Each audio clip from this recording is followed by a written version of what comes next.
little prick. After the operation, Stacy took the bus to Linda Barrett's house. The two girls disappeared into Linda's room to discuss the experience. When Linda heard about Damone's standing her up a second time, about his leaving Stacy to find her own ride downtown, she did something uncharacteristic of her normally regal manner. She slammed her fist into the wall. "That prick," she said. "I know. You told me about high school boys." "Forget that," said Linda. "He's a little prick."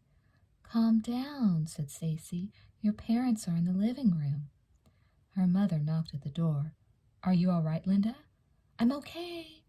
"We're all right, Mrs. Barrett." "That little prick," shrieked Linda. Stacy had gone home and gone to sleep. Linda went out later that night and found Mike Damone's smart new Toyota. Using a key, she had scratched 3 words along the driver's side. Prick, prick, prick. There had been only a brief confrontation between Damone and Stacy, and it happened in public speaking. On Expert Day, Mrs. J had a personal growth counselor from nearby City College come in and lecture on such consciousness-raising methods as awareness therapy. The counselor had selected Damone as a centerpiece. He asked several students around the room to comment on Damone's personality. It was soon Stacy's turn. 3 weeks after the abortion, she was still disoriented at times. She still experienced the symptoms of pregnancy. Slowly her body adjusted to its loss, but the resentment deepened. She still saw Mike on lunch court, in the hallways, and in speech class. His mood was mostly one of relief at having averted a near disaster. He'd even become jovial, wisecracking with her. She had come to feel like a notch on his Leonard Skinner belt buckle. "I think Mike is always covering up," said Stacy. "Every time you see him, he's got this facade. I just wonder what he's really like, what he was like back in Philadelphia." Silence. "Well, now that was insightful, wasn't it, Mike?" the counselor had said. "That young lady has given you a perspective on yourself that could have only come out of awareness therapy. There are other kinds of therapy." "What are you talking about?" added Damone. "You don't know me. You may think you know me, but you don't know me." "I know that you've got an act." "You're just saying that," raged Damone, "because you wanted to be my girlfriend, and I didn't feel like having a girlfriend." "Bullshit! Bullshit!" "Okay, you two," said Mrs. George. "I think we've had enough personal growth for one day." And of course there was the matter of rumors. Between Damone's prick Toyota and the few friends he told about the abortion, and Linda and Lori, it soon seemed that the only ones who hadn't heard the story were the Rat and Brad Hamilton. Was it really true that Stacy Hamilton had a... No one dared question Stacy. She was never around anymore. She had done the American thing about putting some distance between herself and the traumatic memory of March 21st. She had thrown herself into her work. There were new managers now at the town center mall, Swinson's, and they had given her some tough weekend hours to hostess. She worked them without a complaint, and the new managers made a big deal about it. They made her Employee of the Month. Some of the back kitchen girls even began to worry about their jobs. Then came a further twist. Some of Damone's friends began to work at the town center mall, Swinson's. Damone, tired of his own janitorial job, resigned, and one day turned up on a job interview with the new managers of the mall, Swinson's. Stacy did nothing to block his being hired as a busboy. A few weeks later, it was announced that Stacy Hamilton was now weekend nighttime manager. This meant only a few hours, 2 days a week, but the title alone was awesome for a girl who was still 15 years old and a sophomore at Ridgemont High School. One weekend in early May, Swinson's was filled. Stacy was rushing here, rushing there, exercising her new authority. "Damone," she said, "you want to clean off table 19, or do I have to do it myself?" and out of the back bustled Mike Damone, Mr. Attitude, in a peppermint shirt and a bow tie. "Give me a break. I'm coming. Danny. "Some people," said Mrs. George, "come to this school to learn." She was red-eyed and shaking as she faced her morning speech class. Today was meant to be debate day, a period in which students like Damone and the Rat took the podium and argued such subjects as the 55-mile-per-hour speed limit, boon or bust. But it was obvious there would be no speeches and no debates on this morning. This morning, Mrs. George had been awakened with the news that one of her students had hanged himself. His name was Danny Boyd, and to many students he had been a joke figure, another campus character. Danny Boyd had been a senior for 2 years, taking a couple of courses at a time, trying to improve his grades to get into a state college. It wasn't around school that much, but he always carried a big black briefcase with a double combination lock. Sometimes he stood around the parking lot, near Mrs. George's brown Monarch, talking with other members of the briefcase preppy set. Like the surfers, they too had been pushed out into the parking lot by the fast food militia, but not even the briefcase set could really find room for Danny Boyd. "Danny came to me 2 months ago," said Mrs. George, "and told me that nobody here would talk to him." She was a teacher of great enthusiasm, and nobody had quite heard such disgust in her voice before. He felt that just because he studied more than the rest of you for college boards, he made people feel uncomfortable. All of you knew he had to work harder, and still not one of you reached out to him. You were all too busy with yourselves. She sighed, examining her hand. "Well, he was turned down again last week by every college he applied to, and it appeared to him he didn't have a single friend to help him through his disappointment. You were all too busy." In the nervous silence of the room, only the electric buzz of the clock was heard. Mrs. George looked up again. "Sometimes I sit back there and listen to you talk amongst yourselves," said Mrs. George, "and it is absolutely amazing to me. You talk about your working hours, your adult lives, and your adult emotions, yet you are all such children, really. You do yourselves well to remind yourselves of that from time to time." And even though Mrs. George had not been particularly close to Danny Boyd, she made a point of admonishing each of her classes for their insensitivity toward the student. There was a special article on Danny ordered for the school paper. The yearbook staff made an announcement that they would keep him in with the senior class photos. Danny Boyd became a special cause for about 2 weeks, before the onrushing pace of high school events swept his memory into the past. Fish and chips. Brad's new job location was way down on Ridgemont Drive, in a green building between 2 office supply stores. There was a huge off-purple drawing of a lobster out front. The sign read, "Captain Kidd Fish and Chips." Brad himself couldn't really tell you how good the fish was. He didn't like fish. But that wasn't the real problem. He could even deal with his new assistant manager, Harold, a guy Brad thought looked like that TV ventriloquist who worked the bitchy puppet named Madame. Harold was always asking Brad to run errands for him, and he expected Brad to love doing them. Harold was big on company pride. Brad didn't even mind that so much. He was the new guy at Captain Kidd, so he went along with it. The real problem, as Brad saw it, was the uniforms. Captain Kidd Fish and Chips demanded that all employees wear blue and white striped buccaneer outfits. The uniforms came with hot, baggy pants and phony black plastic swords that an employee couldn't remove. "Where's your sword, Hamilton? You've got to wear the sword." And worst of all, a big floppy Ponce de Leon swashbuckler hat, like a bunch of pirates. Behind the fryer, Brad felt this got to be a bit much. At least no one from Ridgemont High came into the place. One day Brad was at the fryer, tossing some frozen cod into the oil. It was pretty amazing, Brad was thinking. Here was Ridgemont, a warm water port, and they still flew in this frozen fish from Alaska. It didn't make sense.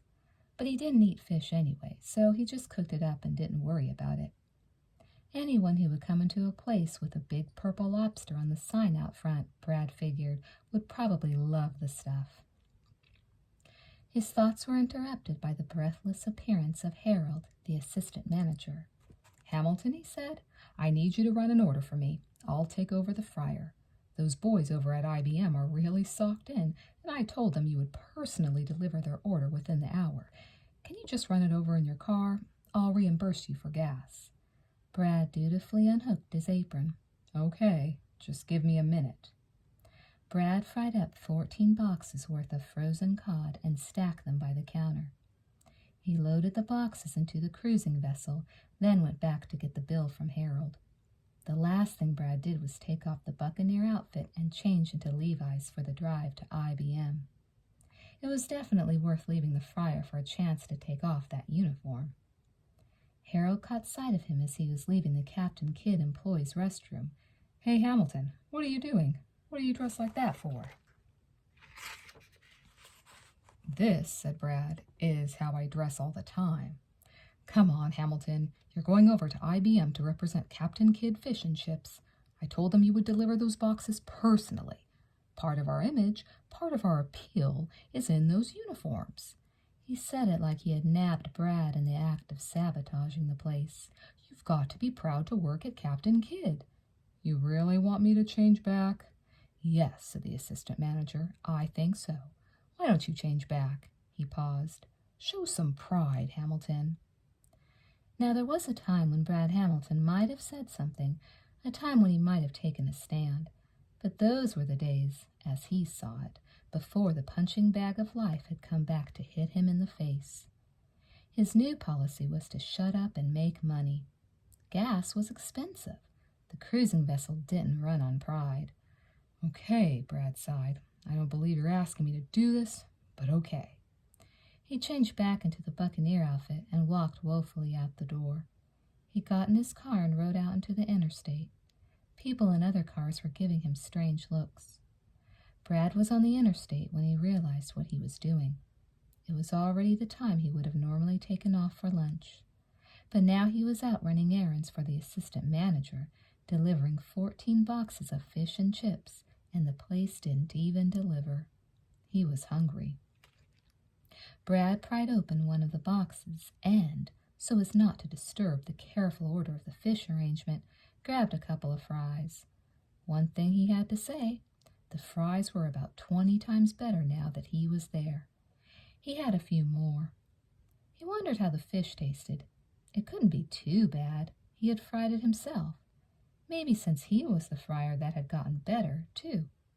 He took a nibble off one of the fish pieces. It was the worst tasting piece of shit that had ever passed for food, and that was a compliment. What was he doing at this place? Brad threw the piece of fish out the window, a symbolic move that made him feel damn good. Some IBM executive would get one less piece of frozen catch-of-the-day cod. It would probably save the guy's life anyway. In another car in the interstate, Brad saw a pretty girl looking at him. He smiled back at her, the winning Brad game show host young Ronald Reagan lean and hungry grin. The girl started laughing. The uniform! He forgot he was wearing that stupid uniform and the swashbuckler hat. Shit! That girl had been laughing at him. He whipped off the hat and tossed that out the window too, and the plastic sword, and his little scarf. And even though Brad Hamilton knew it would cost him the last fryer job in town, he sailed right past the entrance for IBM. Richie Blackmore's birthday. April was a big month for school events. It was as if someone in the administration realized that unless a couple of jolts were thrown in early, the long slide toward June total apathy might get mighty steep mighty quick. There was the student-faculty basketball game, a heady-pitched event that was the culmination of weeks of morning bulletin announcements on tryouts, practices, and challenges. The students won, and Steve Shasta took Coach Ramirez to the ground in one fight for the ball. Big news for 2 days. April also brought PSAT exams, the sophomore circus, the annual lunchtime concert, the chocolate sale, college acceptance notices, and the first announcements for grad night coming in June.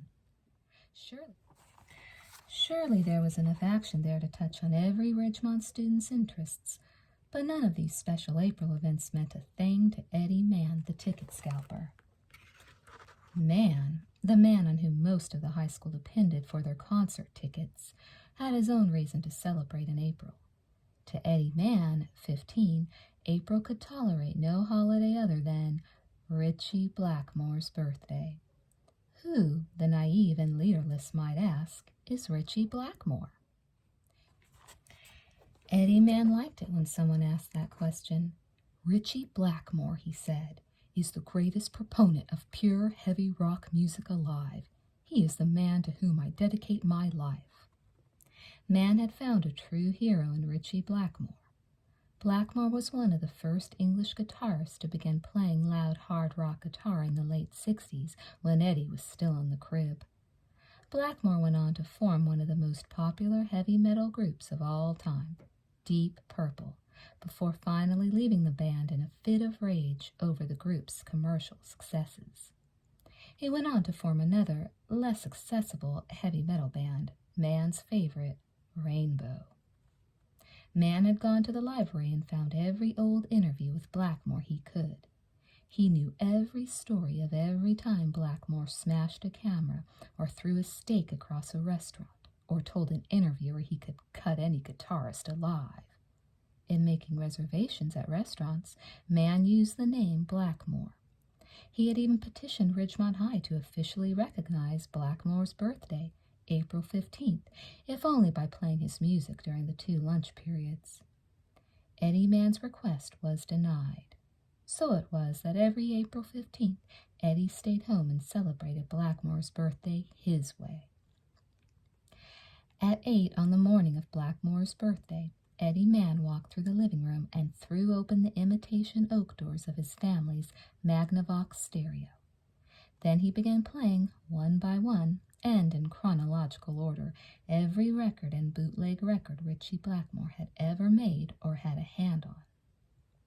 This year was Eddie's 2nd annual observance, and he began as tradition dictated with the Screaming Lord Sutch album.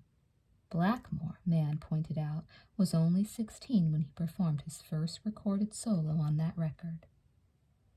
Mann's parents had grudgingly decided to go along with the celebration of Richie Blackmore's birthday. They simply asked Eddie to keep it as low as possible for the elderly neighbors next door and take messages if anyone called. Eddie himself did no ticket business on this day. Mr. and Mrs. Mann would arrive home from work at 6 in the evening, and Eddie would just be getting into the great stuff. Woman from Tokyo and the Made in Japan live album with all those excellent 5-minute screams from when Ian Gillan was still in the group.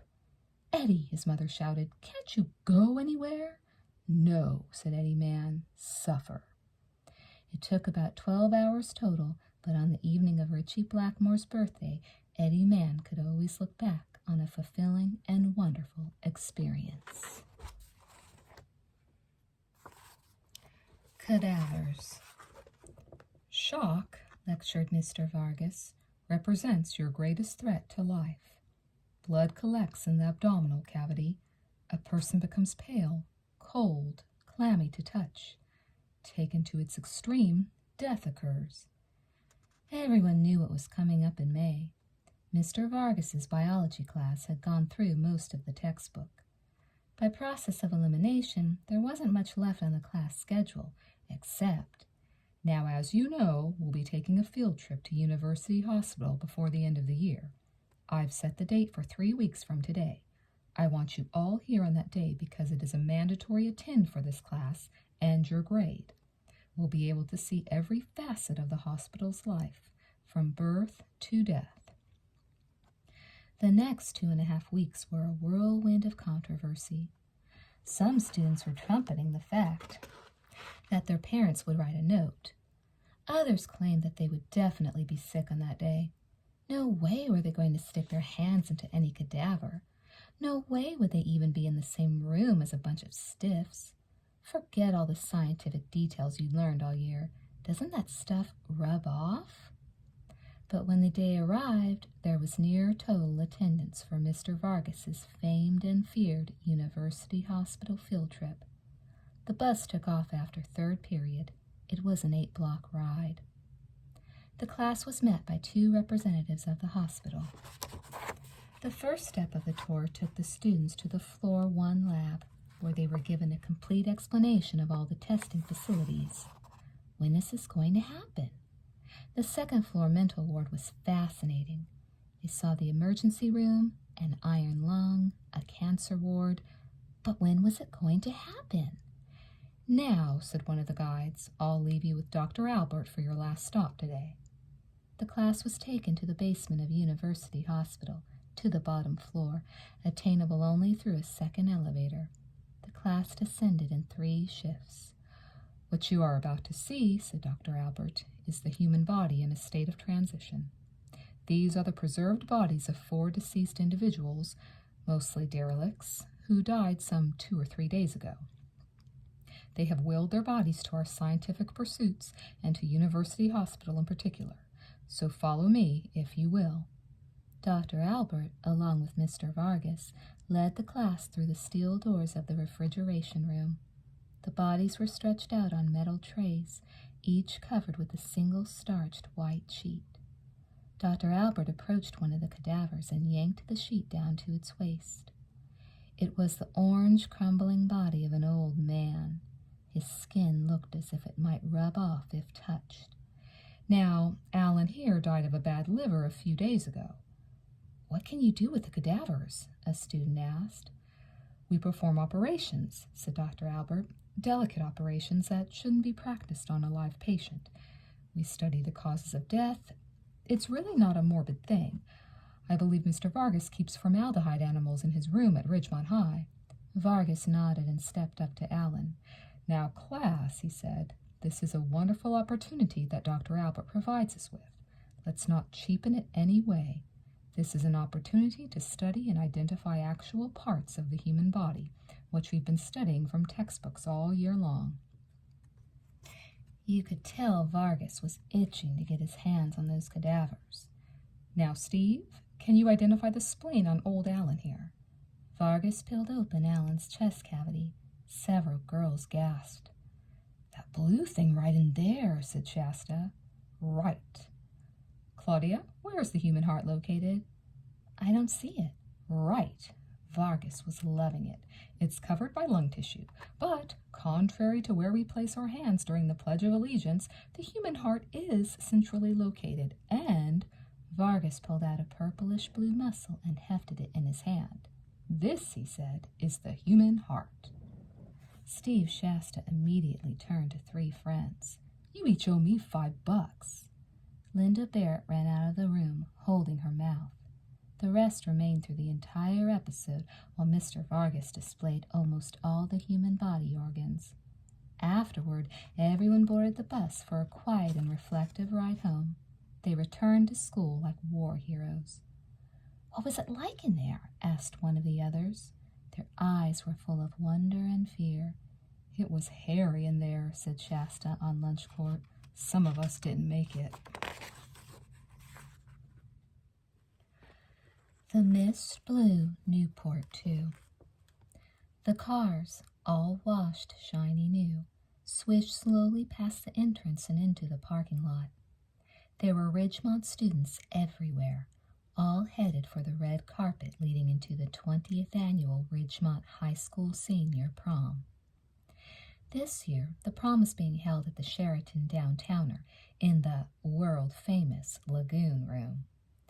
There was nothing about the location and motif that suggested a lagoon, but the ballroom did have all the essentials of a prom site. There was a splendid view of the city, a bandstand, room for the hors d'oeuvres table, and plenty of space for sitting and dancing. Best of all, the lagoon room had cork walls.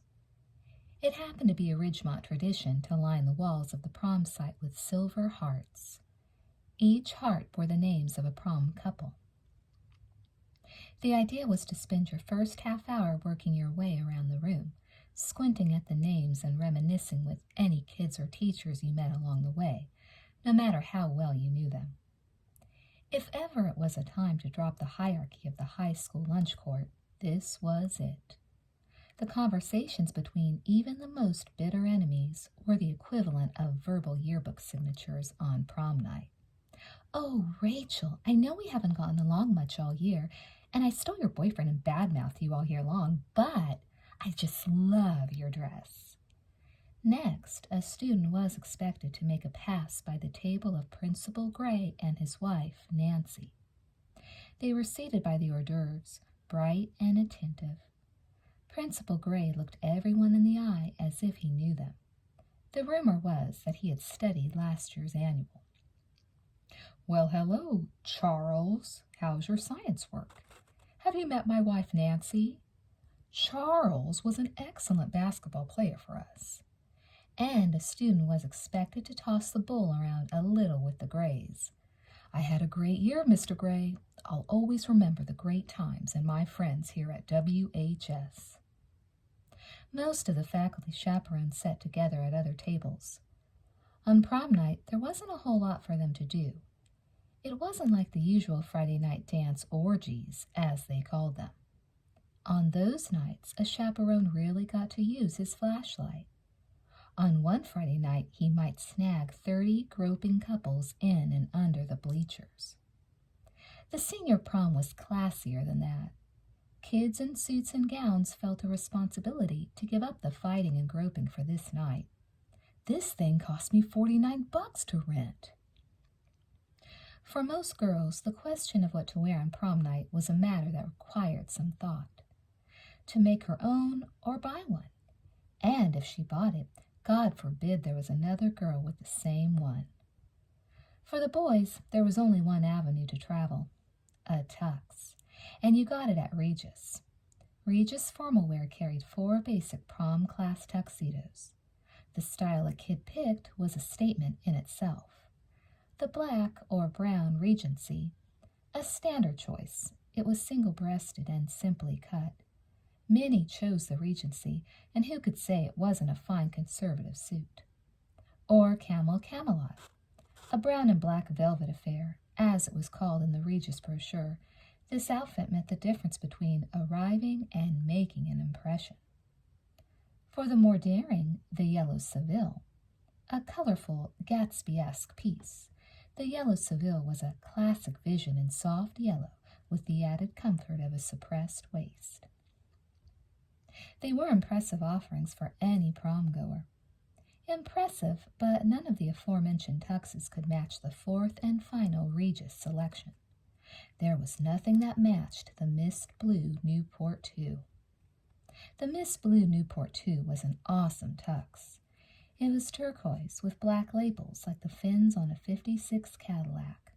They flapped as its wearer walked. The mist blue Newport II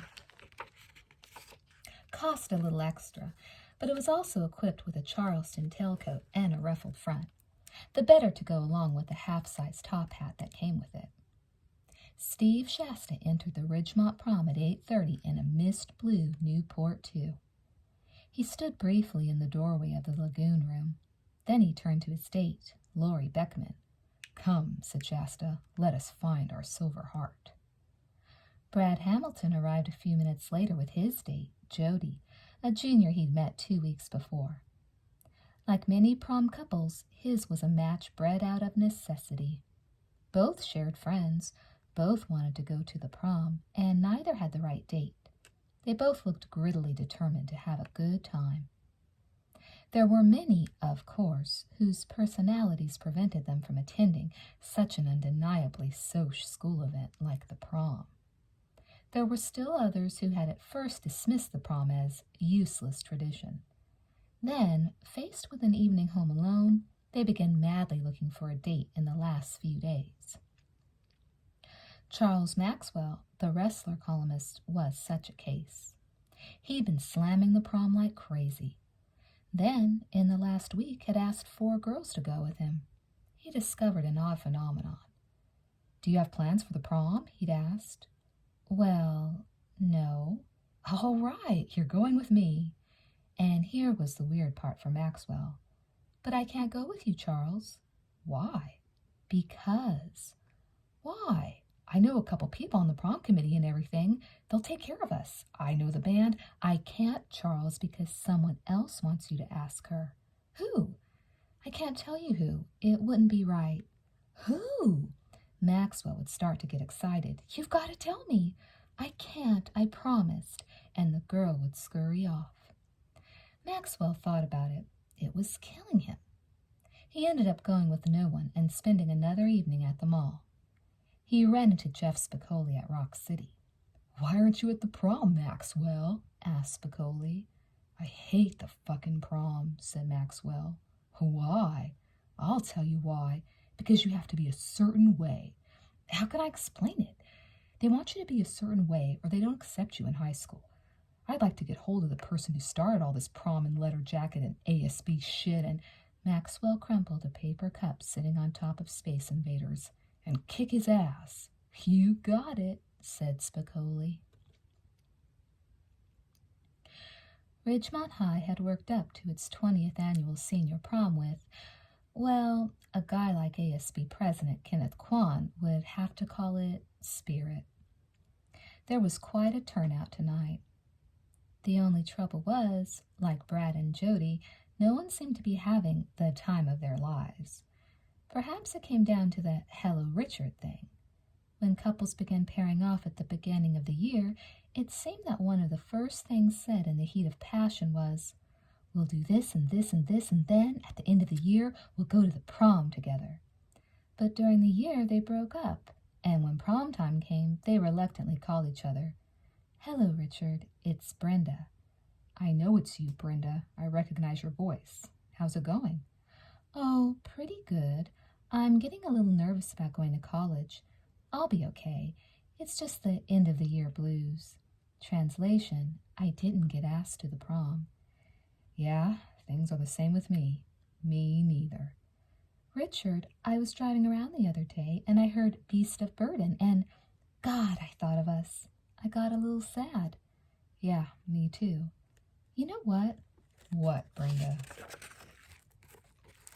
"Richard, we should go to the prom together. Wouldn't that surprise a few people?" And on prom night, just as they were getting through with that expensive steak and lobster dinner, sitting there in tails and gown, all the old irritations would return. Linda Baird and Doug Stallworth arrived. It was another obligation, of course. They were fighting when they walked in. Then they had not been able to find their silver heart. By the time they sat down at a table, they weren't speaking. "What took you guys so long?" "Men drivers," said Linda. They were all sitting at the same table. Linda and Doug, Brad and Jody, Steve and Lori, all saying nothing. They had come together for the memories. Now they just wished they could get out of there and on to the after-prom parties. Tina Delacourt came slithering up to the silent table. "Hi, you guys." "Tina," said Shasta, "how are you doing?" "Really good," she said. "What are you going to do this summer?" "Stick around," said Tina. "Go to Mammoth. I don't know." "Fantastic." "Well," said Tina Delacourt, "see you later." She left the table. "I see her on a desert island," said Shasta. "She's been shipwrecked for 2 months. The natives have raped her like crazy. A boat comes to pick her up. 'Are you okay?' they say. 'How are you?' And Tina Delacourt smiles real big and goes, 'Really good.'" Silence at the table. The prom dates looked around restlessly at the other couples. "Well," said Shasta, "there's always grad night." Later, in the bathroom, 2 seniors were discussing grad night in front of the mirror. Grad night, it seemed, was the special consolation prize for seniors with post-prom depression. Sponsored by Disneyland for graduating high school students in the western United States, grad night was the one night a year the Magic Kingdom opened its doors only to juniors and seniors. For a $20 entry ticket, You and a date had the run of Disneyland from the usually closed hours of 10 p.m. to 5 a.m. Grad night was an experience often spoken about in hushed tones. Girls roam in packs at grad night, said one senior before the lagoon room mirror. It's going to be awesome, said the other girl. I only came to the prom because everyone makes such a big deal about it. At midnight, the lead singer of Island read aloud the winner of Prom King and Queen voting. Kenneth Kwan and Cindy Carr. Gasp, hands to face again. Cindy Carr, this time in all black, burst into tears and stumbled to the front of the hall in near hysterics. Kenneth Kwan accepted backpats from friends and then joined Cindy at the bandstand. A tiara was placed on her head. He was given a crown. Greg Adams sat resolute at his own table. Hey man, he told his friends, be happy for her. Island played 3 Times a Lady one more time, followed with a few more Cheap Trick and Van Halen songs, and finished up with Cashmere at 12:30.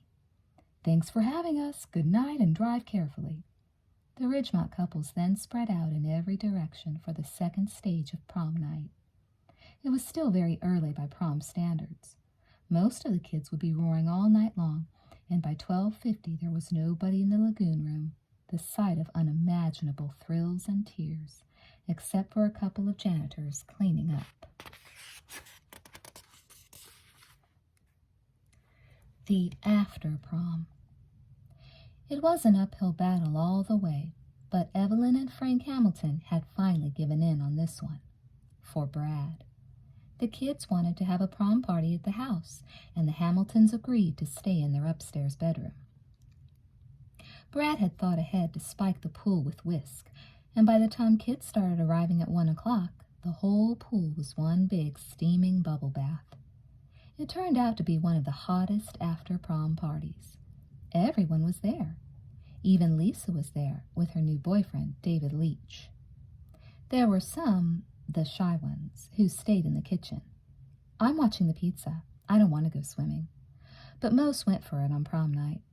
They stripped out of their carefully chosen gowns and Regis Sevilles and Regencies.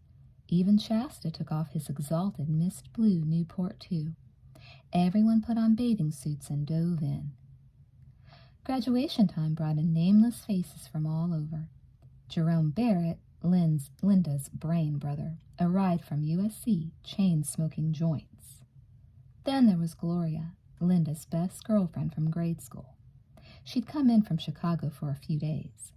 And there were the usual types whom you only saw at parties. Mike Damone and Mark Ratner were also at Brad's after-prom party. They hadn't been speaking since last April, but tonight, hell. Hey, Rat, said Mike. I'm really sorry about what happened. I know I shouldn't have done that to a buddy. I'm really sorry. I understand, said the Rat. You can't help it. You're just lewd, crude, rude, and obnoxious. They laughed, shook hands. Eventually, the 20 kids crammed into the Hamilton jacuzzi. Then Brad, who had finally convinced his date to shed down to her bikini, reached into a bush and withdrew 2 bottles of rum from Mesa de Oro liquor. All right! The first bottle was passed around the jacuzzi, and before long the glow of teenage drunkenness, however faked or real, came over the cramped little jacuzzi party. Damone felt something. Someone had grabbed his dick. He scanned the faces in the jacuzzi. It wasn't Stacy. Not only wouldn't she do that to Damone, not again, but she was in the kitchen watching the pizza. Who was it?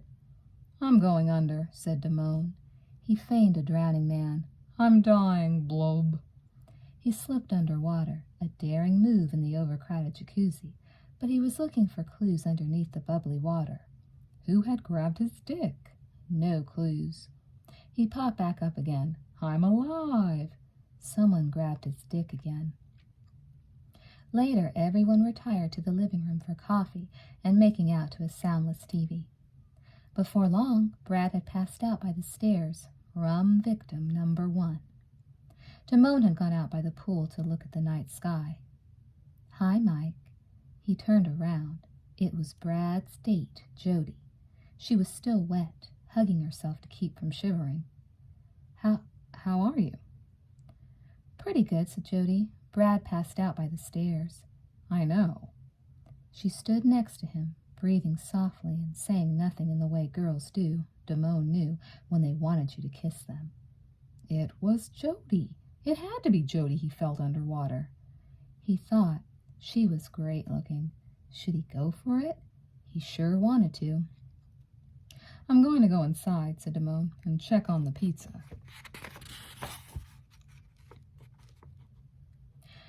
Later, the few that were still awake went to nearby Mount Palmer to watch the sunrise.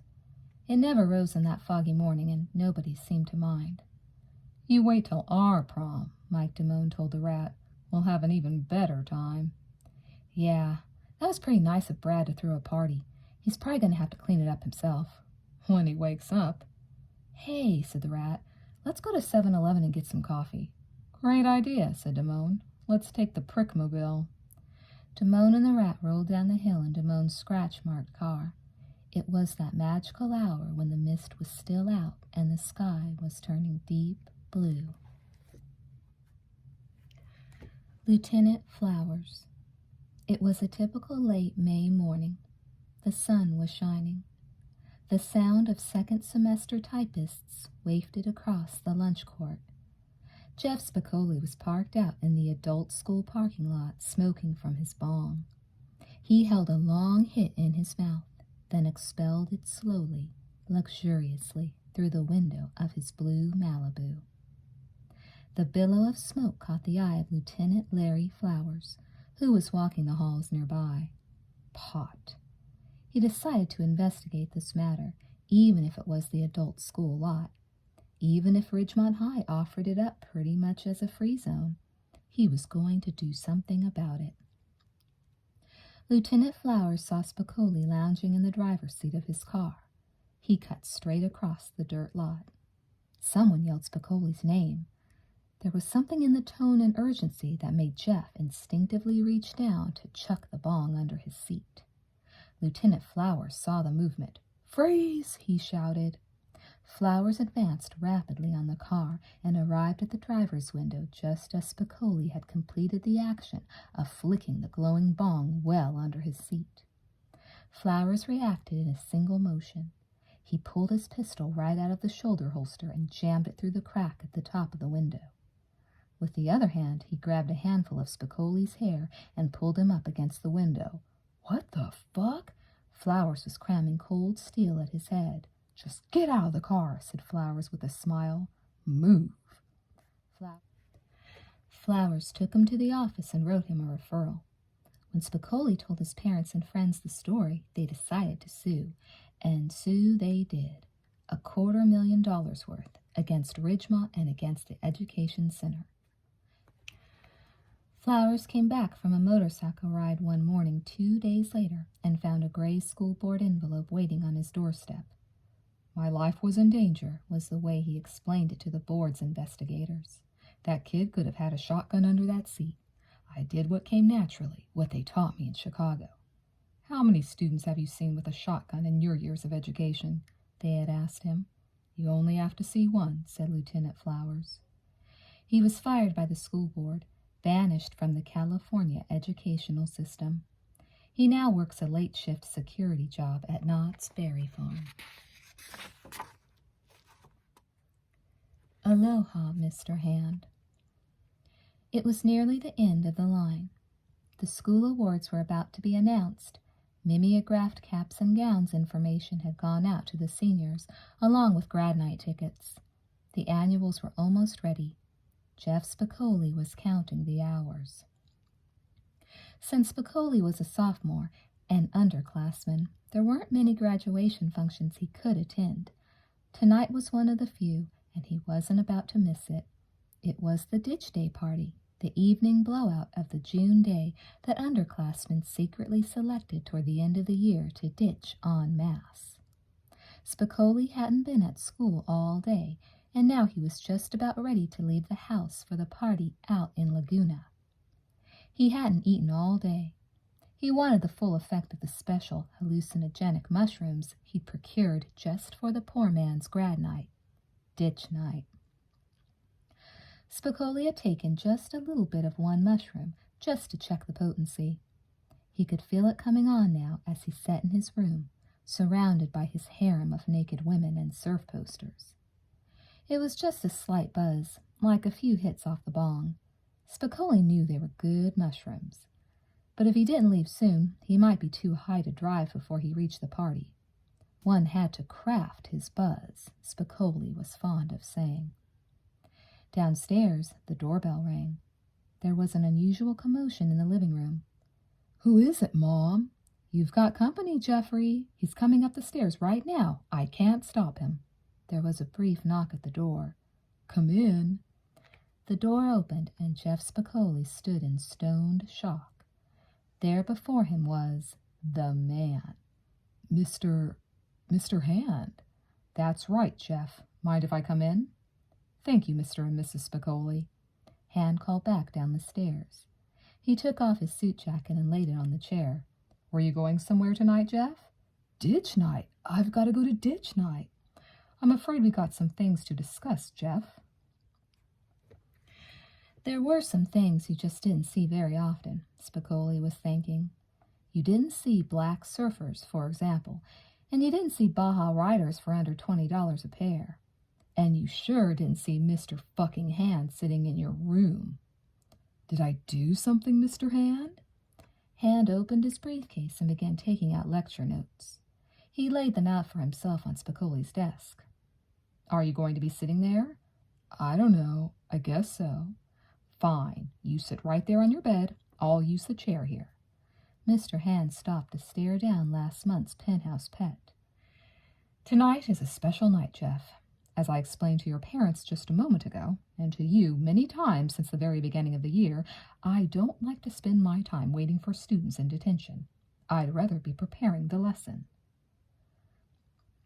"According to my calculations, Mr. Spicoli, you wasted a total of 8 hours of my time this year, and rest assured that is a kind estimate. But now, Spicoli, comes a rare moment for me. Now I have the unique pleasure of squaring our accounts. Tonight, you and I are going to talk in great detail about the U.S. foreign policy in the 60s. Now, if you can turn to Chapter 47 of Land of Truth and Liberty. Would you like an iced tea, Mr. Hand?" Mrs. Spicoli called through the door. Jeff was still orienting himself to what was happening. Was he too high? Was this real? He was not going to ditch night. That was it. He was going to stay in his room tonight with Mr. Hand and talk about foreign policy. "I'd love some iced tea," said Mr. Hand, "whenever you get the time." Now Mr. Hand had said they'd be there all night, but at 7:45 he wound up with the Vietnam War and started packing his briefcase. "Is that it? I think I've made my point with you, Jeff. You mean I can go to ditch night after all? I don't care what you do with your time, Mr. Spicoli." Spicoli jumped up and reached to shake Hand's hand. "Hey, Mr. Hand," said Spicoli, "can I ask you a question?" "What's that?" "Do you have a guy like me every year?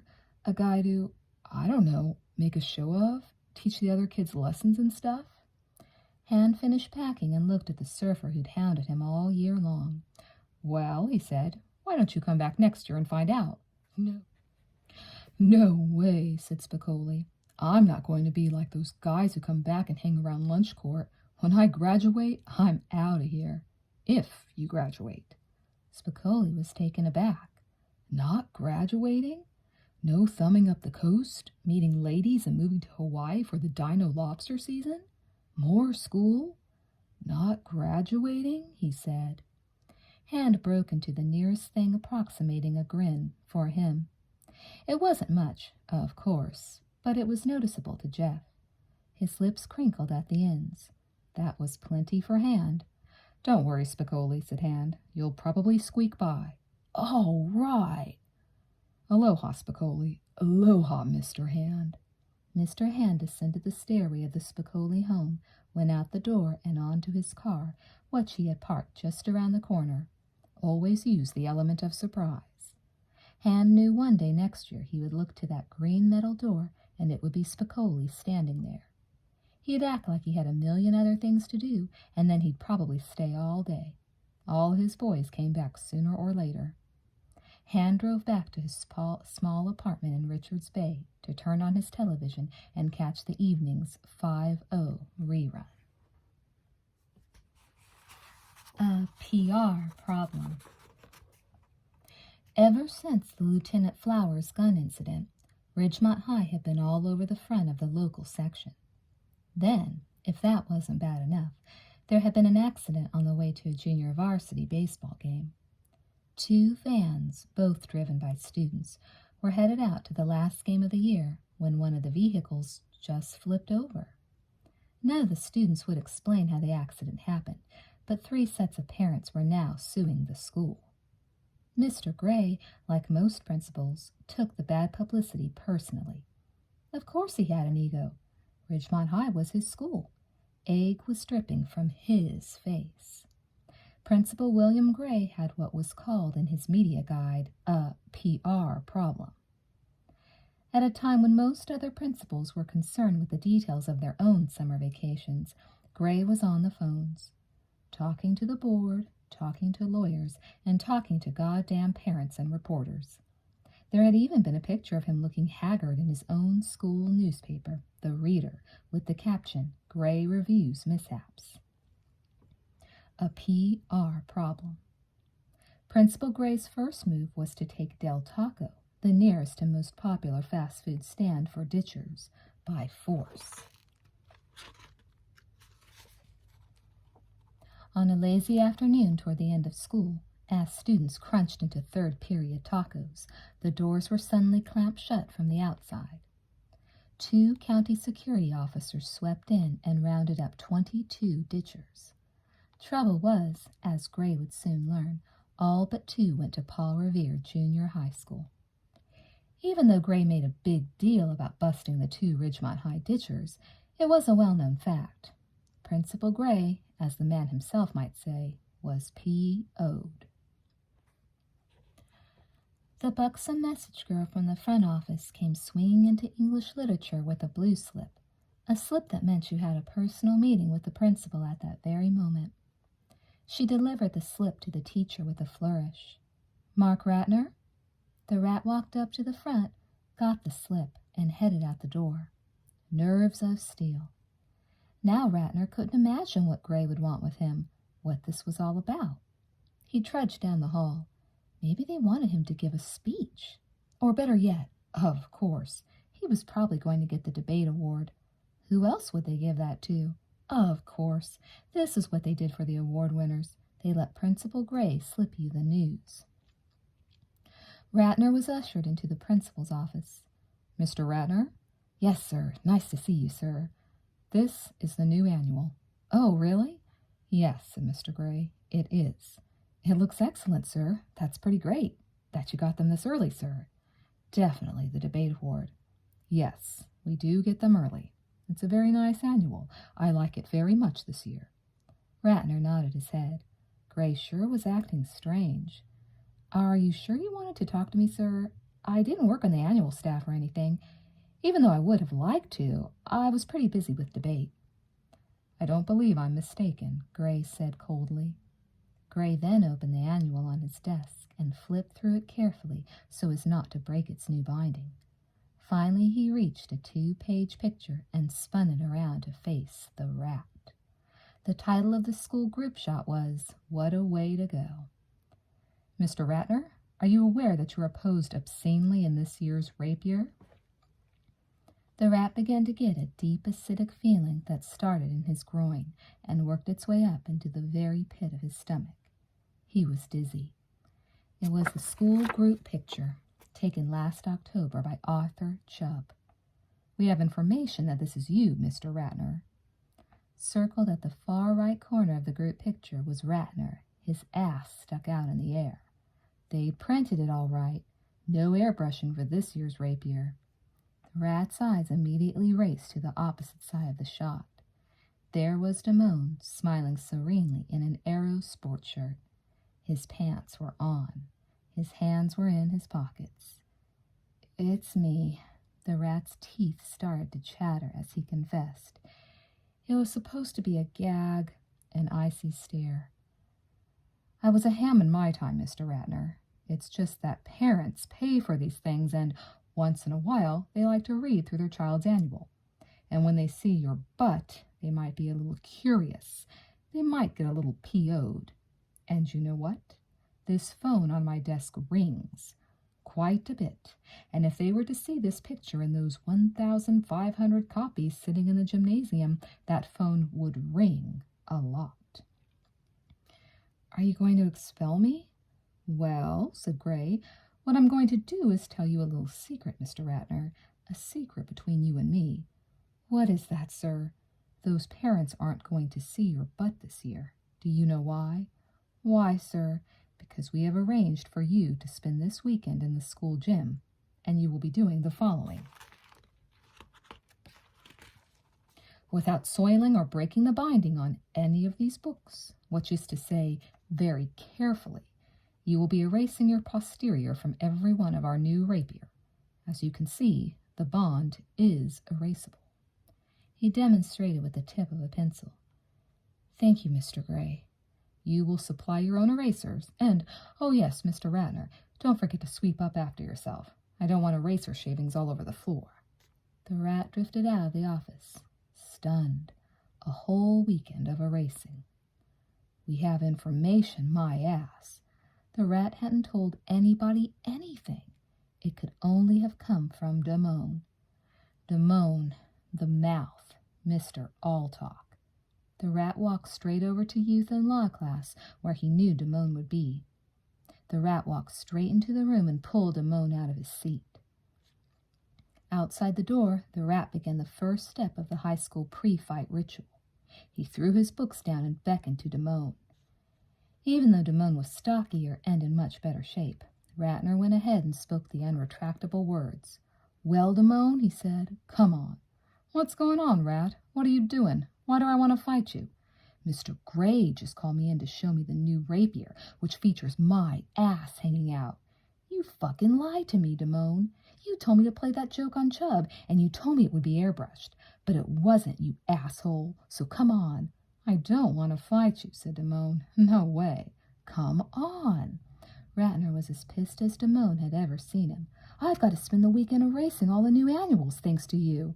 Is that all? Said Damone. That'll be a blast. We'll do it this weekend. Ratner slowly let his hands down. You'll help? No sweat, said Damone. It'll be great. It was kind of funny, really. A good story for the grandchildren, the rat figured. At the end of the erasing ass weekend, as it would come to be called, Principal Gray had been so proud of the job the rat and Damone did that he rewarded them both with the right to go to grad night. Everything, it seemed, was going their way. The Exer Grow Plus. The rat had developed the habit of coming home and checking the mail before anyone else. It was just a little routine he'd gotten into 6 weeks, to the day after he'd ordered the Exer Grow Plus back in March. The rat knew all the bills by heart, all the junk mail. By now he was sure they'd mailed it to someone else. On this day toward the end of the year, the rat walked back to his house after school. He said hello to the kids next door who were always building something in the garage and casually flipped open the mailbox. It was a small square package. He knew the instant he saw it what it was. This was it, just in time for grad night, too, the Exer Grow Plus. The rat set down his books, went to the bathroom, did everything he possibly could do to delay the pleasure of opening his package. He wasn't sure what it would be. Perhaps some kind of stretching device, an exercise machine. Whatever, he just hoped it didn't take too long. Now, to use a penknife or just rip it open. Of course, rip that thing open. The rat tore into it, separated the newspaper wrapping that had been used to pack it, and there it sat, the Exer Grow Plus. It was a rubber dickhead. No special formula, no exercise machine, no nothing. Just a rubber dickhead, phony as hell. There was a letter with it. Congratulations on receiving your new Exer Grow Plus, the ever newest in our line of sexual enhancement items. Now you can thrill and impress women everywhere by wearing the XR Grow Plus everywhere you go, in anything you do.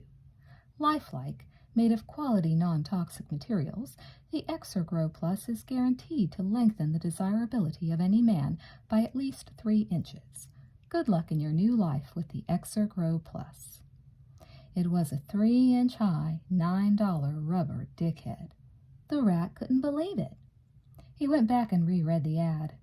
There was nothing that promised it would be anything else, but it was still a ripoff, and it wasn't like he could write the consumer line about this one. Shit. Besides, it didn't even work. The rat wore it into Safeway once, and it fell down his pant leg. Grad night. At the time he should have been leaving the house for grad night, Mike Damone was still shirtless. He was in the bathroom checking himself out in the mirror. By the time he finally arrived at Ridgemont, the 5 yellow buses parked along Luna Street were already filled with students. "Hey, Damone," someone yelled. The rat. "Glad you could make it. Where's your date?"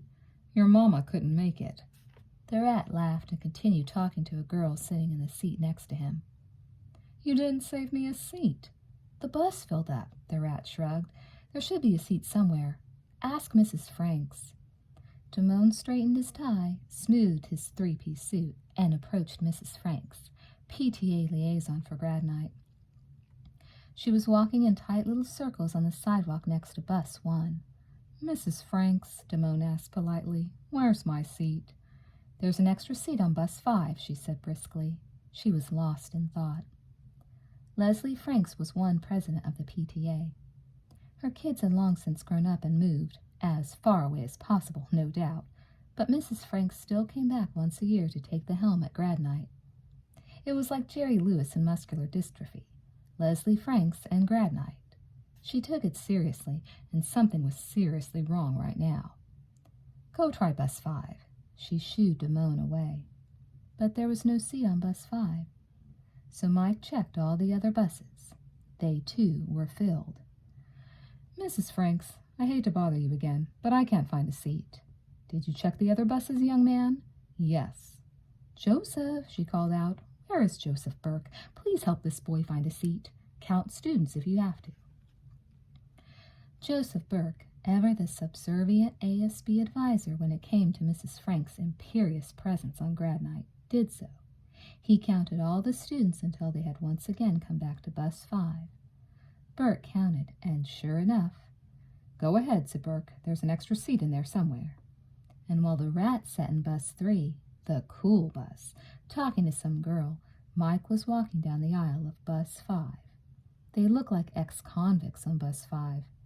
He was looking for a seat, anything resembling a seat.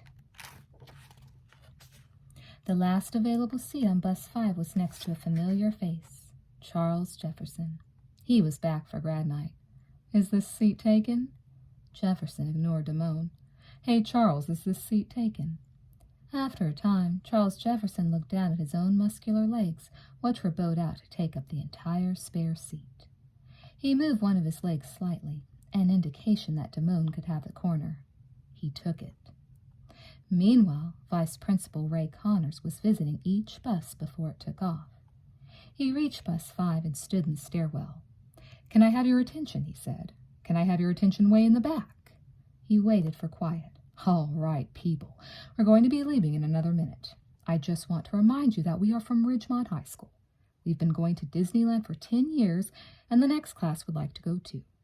We've never had any real trouble with Ridgemont students, and we've always been real proud of that. So let's continue with the program, and we hope you all have a real good time. We'll see you here next week." And there was thunderous applause, but none of the buses began their journey just yet. Outside, still pacing the sidewalk, Mrs. Leslie Franks was muttering to herself. The crisis was now obvious. The driver of bus 5 had not arrived. And then a figure appeared on the horizon. "Look, look," Mrs. Franks sighed heavily. "Oh, thank Jesus." The driver held a sleeping bag across her chest and walked toward the Ridgemont buses. From the distance, she looked like a sumo wrestler. She was a professional bus driver, and her name was Miss Navarro.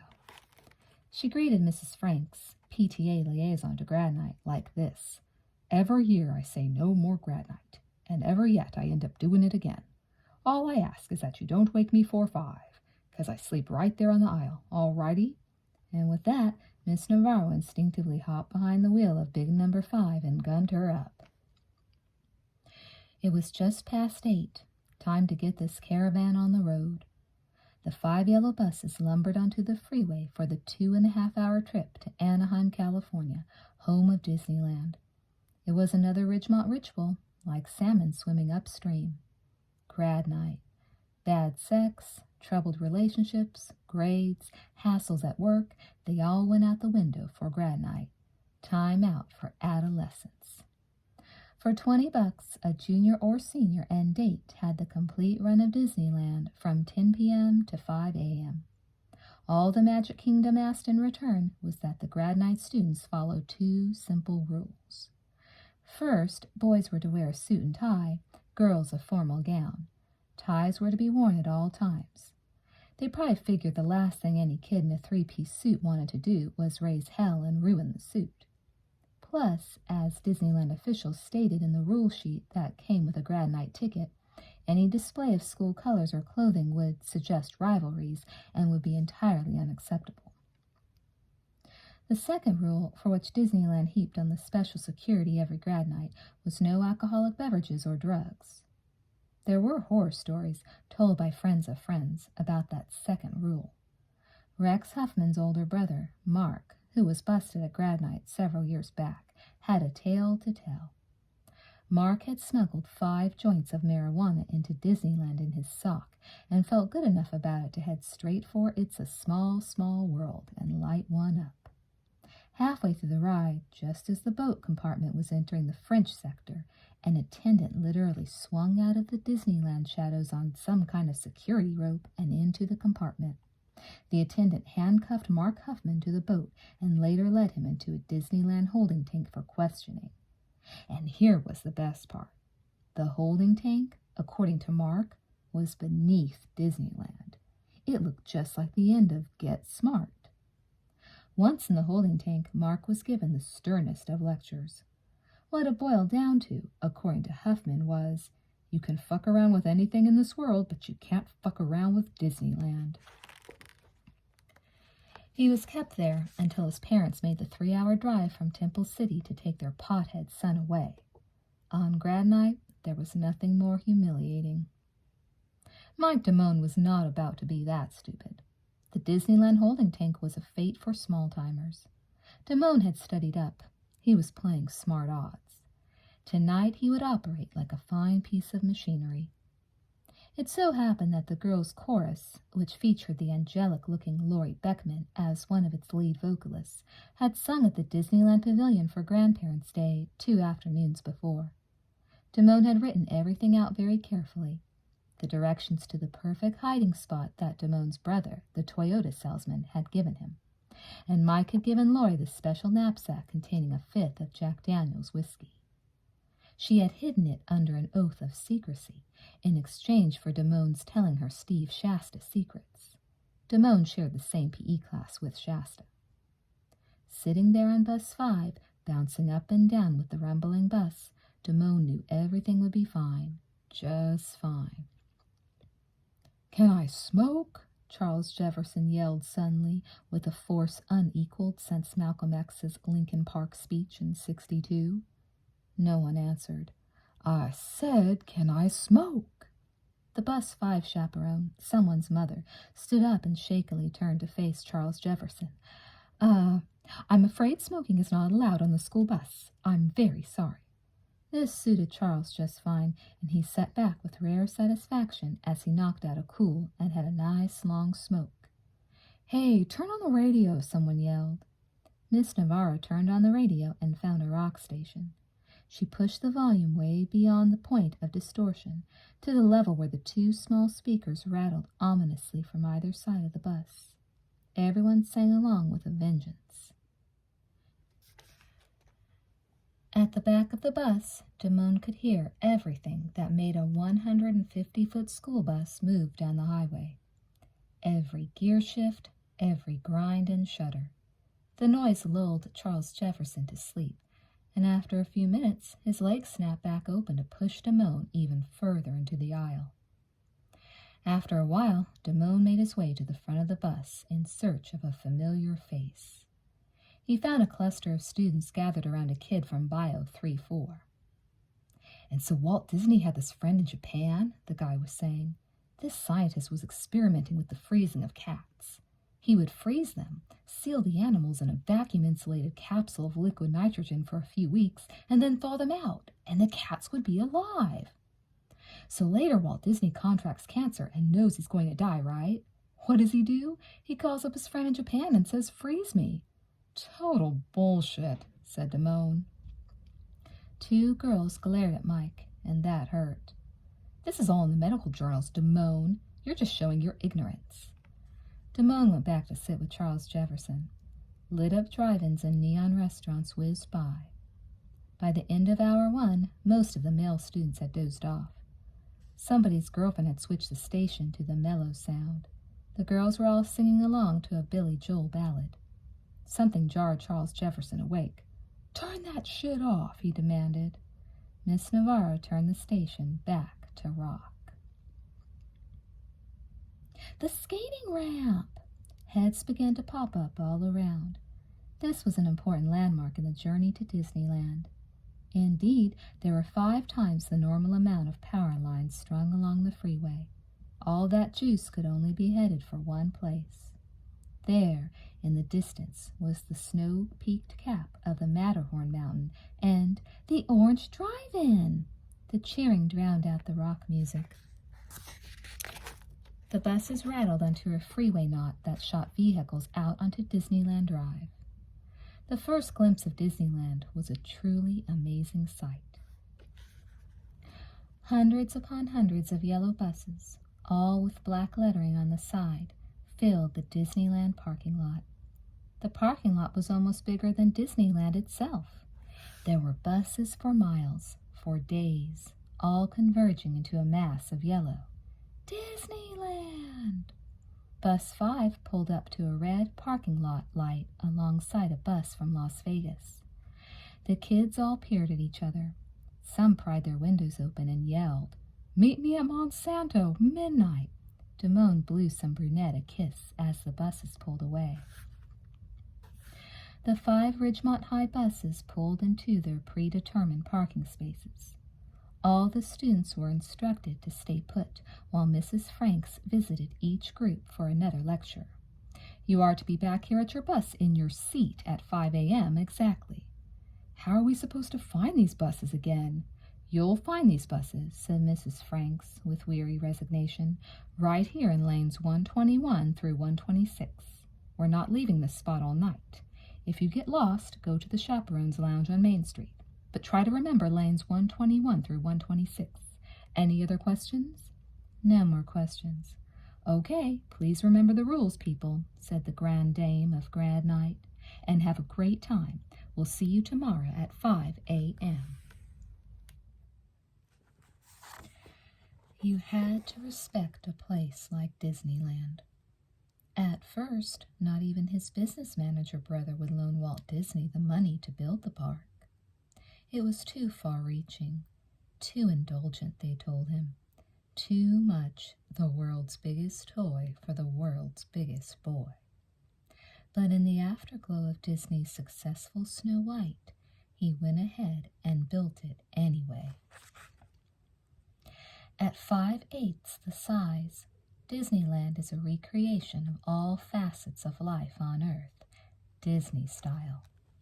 Every continent, every body of water, even the highest and lowest points in the world are all represented just as Walt wanted them. Employees of the park all attend a special school to learn the Disney policy. We get tired, never bored. Even the anxiety of waiting in long lines is eased through the deception of a maze-like series of right and left turns that gave a guest, never the word customer, a sense of accomplishment. Disneyland today is a study in absolute, almost eerie perfection. Today, many years after Disney's death, the place is still run as if Walt was watching. There was one last lecture from Vice Principal Ray Connors as his students prepared to enter the Magic Kingdom. I don't want you getting into any trouble out there tonight. If there's any problem, you tell them to come find me, but I don't anticipate something like that happening. Have a good time, and we'll see you at 5, and thanks for leaving your contraband behind. Charles Maxwell had a pint of tequila stuffed down his pants. Tim Copeland had 2 grams of cocaine in his wallet. Many others were armed with joints to smoke on the People Mover. Some had fruit injected with vodka. There were 5 separate inspection points at which to enter Disneyland on grad night. 3 security guards were installed to pat kids down at every station. To the far right of them was the chaperone's entrance. There were no security guards posted there. Charles Maxwell began to panic. No way he'd get by with a pint stashed down his pants. No human penis was that big. He stood there at the entrance looking for a bathroom, a trash can, anything. His only hope, he figured, was that his peach fuzz beard made him appear older, above such shenanigans as booze smuggling. Maxwell was right. A teacher from another school tapped him on the shoulder. You dropped your chaperone pass. Maxwell turned and saw he was being handed that most golden of grad night items, an all areas access chaperone pass. It was fate. Thanks a lot, said Maxwell. He grabbed the pass in a hurry and breezed through the special chaperone entrance with a mature nod to the agent. Damone and the Rat passed through the other guard station and into the crush of kids who'd come from all over the western United States in their gowns and 3-piece suits. It looks like a C&R Clothers convention, said the Rat. Where do you want to go first? Let's get our pictures taken. We can't get our pictures taken yet. Disneyland provided a free, old-fashioned sepia portrait taken by a booth photographer on Main Street as a grad night service. Every jock in the world is waiting in line to get a picture. We'll go later. Well, said the Rat, where do you want to go? The bathroom. I think my tie is screwed up. They pushed their way through the hordes of kids and larger-than-life Disneyland figures toward the first bathroom they could find. I can't believe it, said Damone. Grown-up men dressed like Mickey Mouse. What a hell of a way to earn a buck. In this, the first of 500 Disneyland bathrooms, there were 20 more guys just like the Rat and Damone, shamelessly and meticulously adjusting their hair and ties until just right. Some even had hairspray and cologne. What's that? asked Damone. It was a strange grunting sound, getting closer. A moment later, the bathroom was filled with even more guys. This group did not speak with each other, but instead communicated through finger snaps and signals.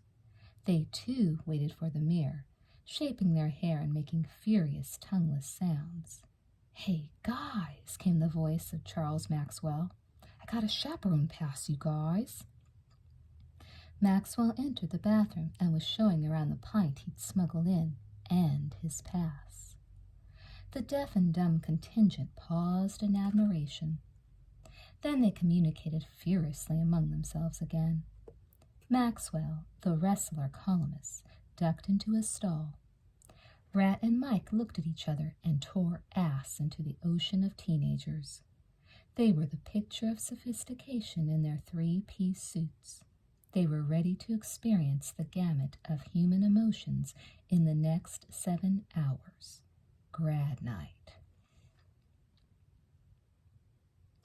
Inside Disneyland, 2 things were instantly noticeable. Every male in sight wore a gray cardboard gangster hat. It was the only souvenir. Everyone had them.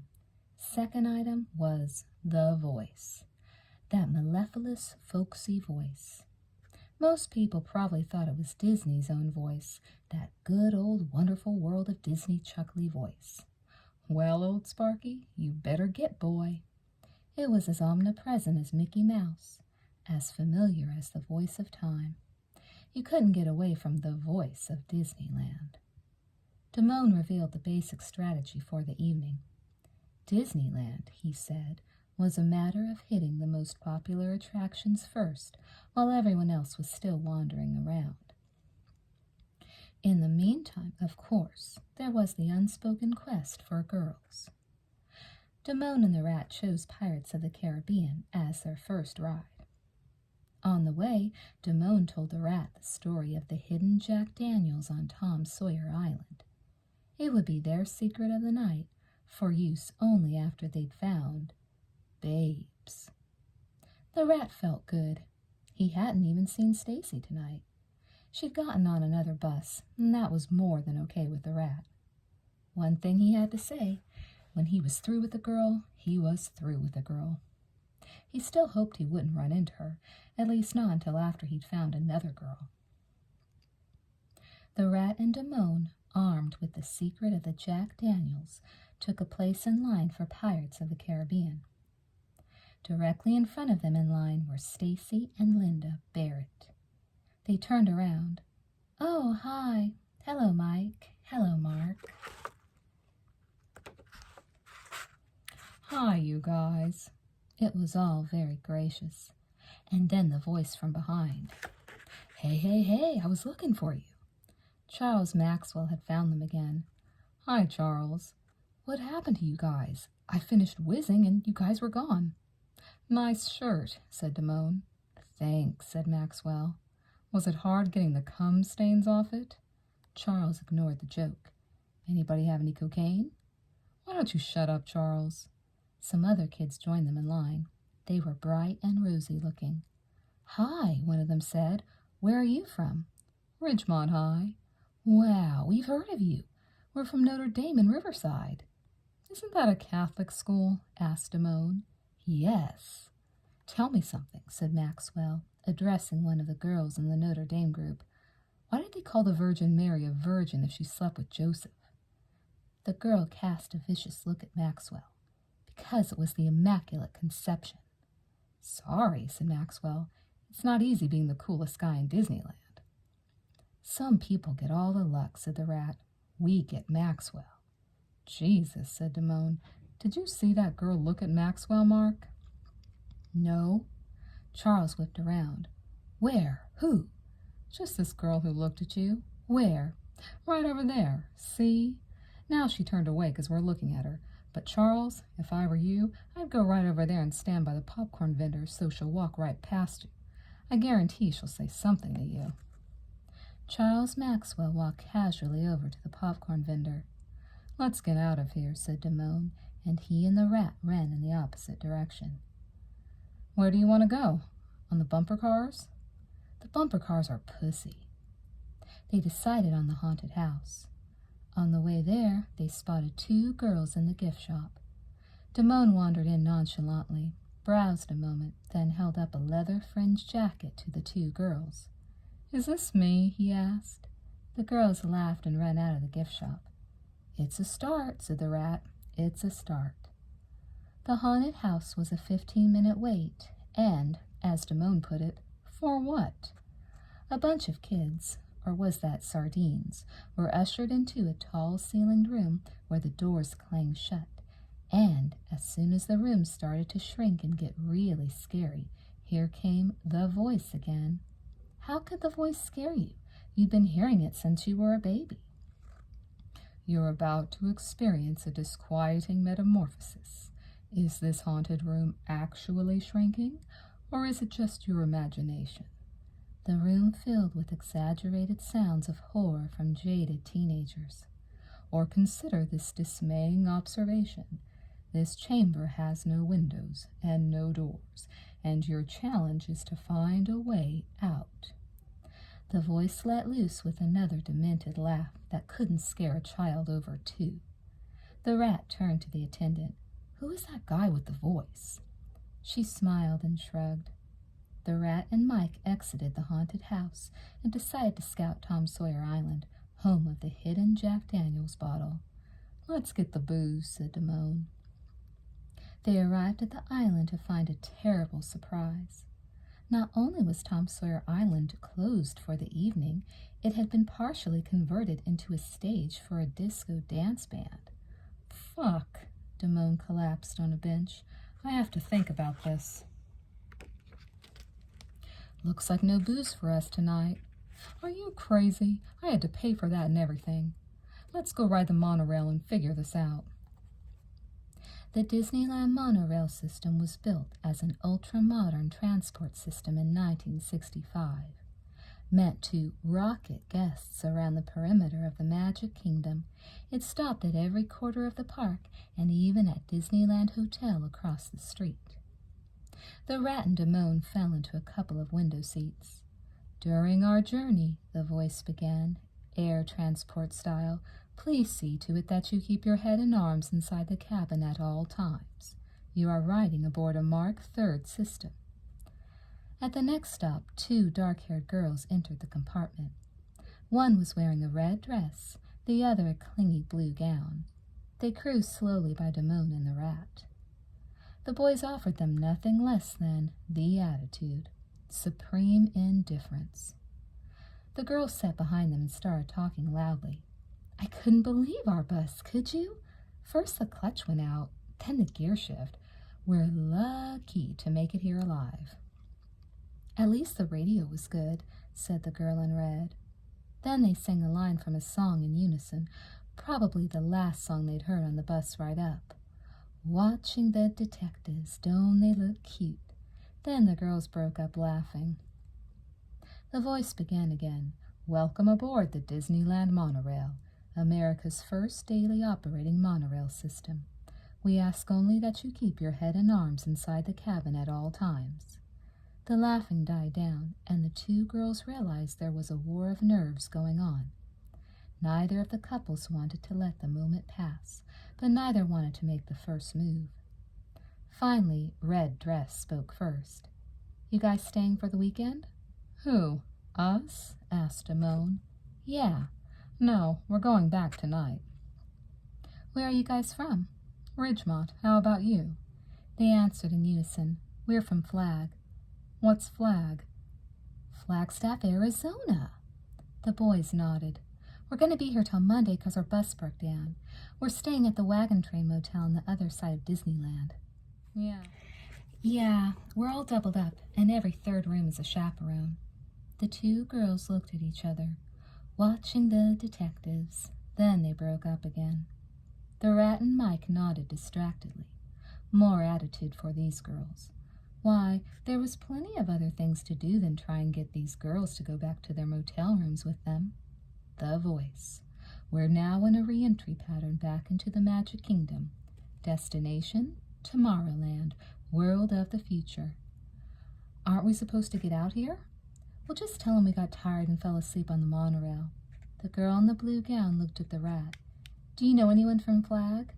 Just you, said the Rat. Damone looked at him approvingly. They introduced themselves. Becky, blue dress, and Stephanie, red dress. Hey, you know what? Said Damone. What? We have booze. You have booze? Yes. I can't even tell you where it's hidden, but why don't we go there? Wow, said Becky.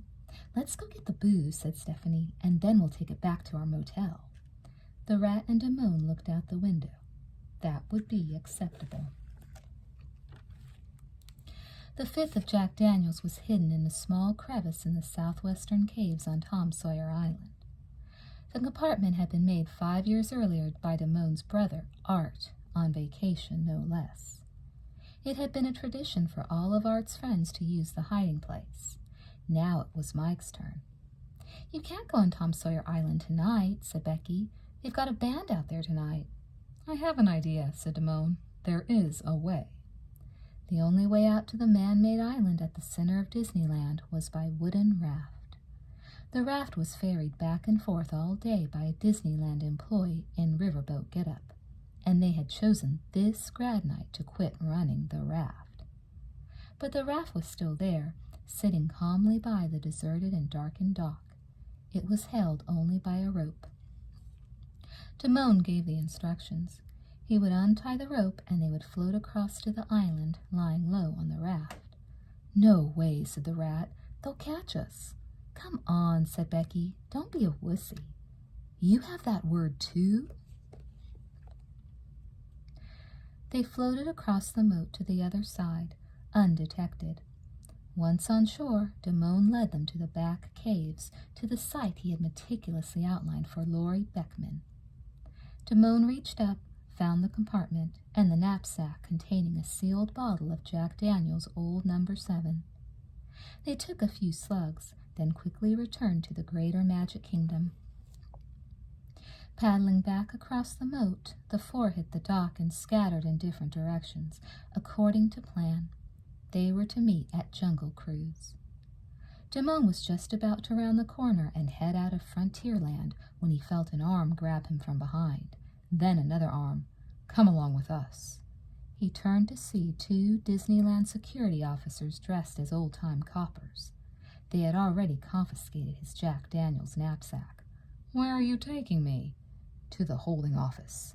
"The holding tank. Shades of Mark Huffman."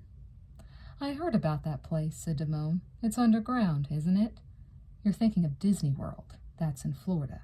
They have an underground security office." Damone was led to a very much above-ground office behind Main Street marked Juvenile Security. "Hello, young man." He had been brought before a middle-aged man, kind of like his father. This man spoke in that same folksy tone, but there was no mistaking his authority. This was some kind of behind-the-scenes Disneyland masher, and he was going to try to make Mike break. "All we'd like to know is what you were doing out on Tom Sawyer Island tonight.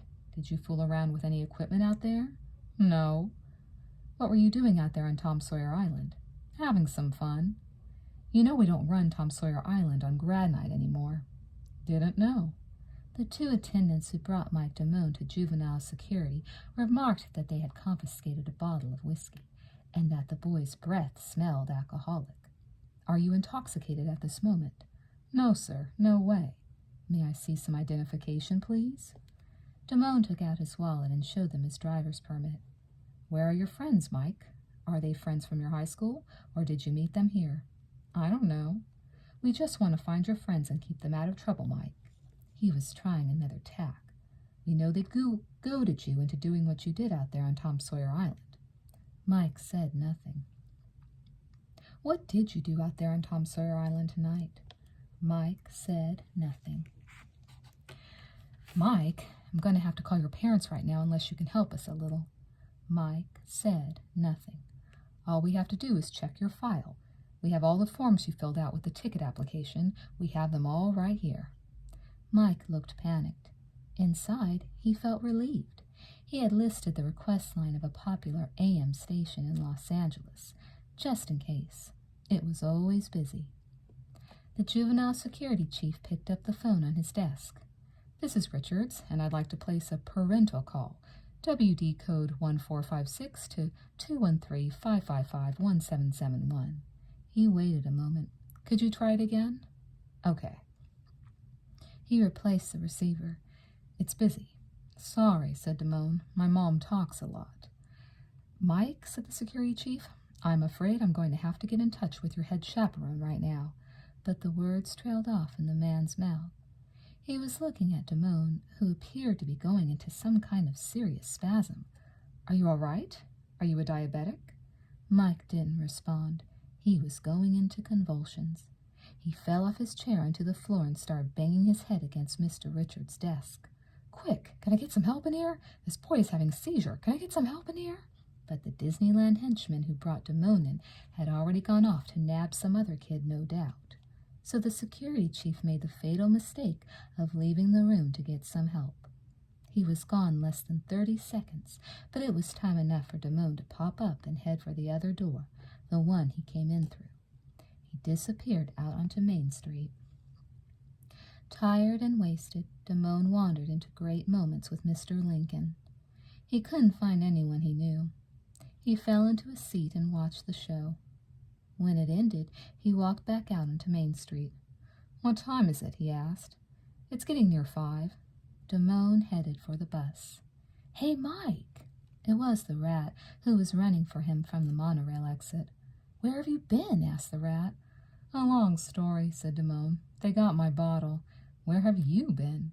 The rat held up a wagon train motel key, his souvenir.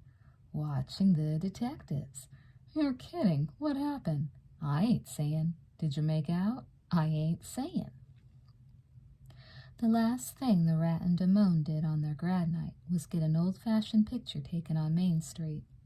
It was a frozen moment in time. Definitely scrapbook material all the way. It was the rat who took the seat next to Charles Jefferson on the way home. He didn't mind. Charles took a long time to notice him, however, pleading for the seat. "But my teddy bear's sitting there," complained Charles. "Ah, go ahead." He, too, was offered a corner, but only after the bus was in motion. The sun rose while the 5 buses were still cruising on the freeway 50 minutes outside Ridgemont. The whole inside of the bus smelled of stale socks.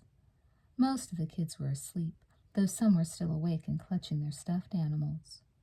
Most of the guys were snoring loudly, their gangster hats knocked askew and their mouths pressed against the window.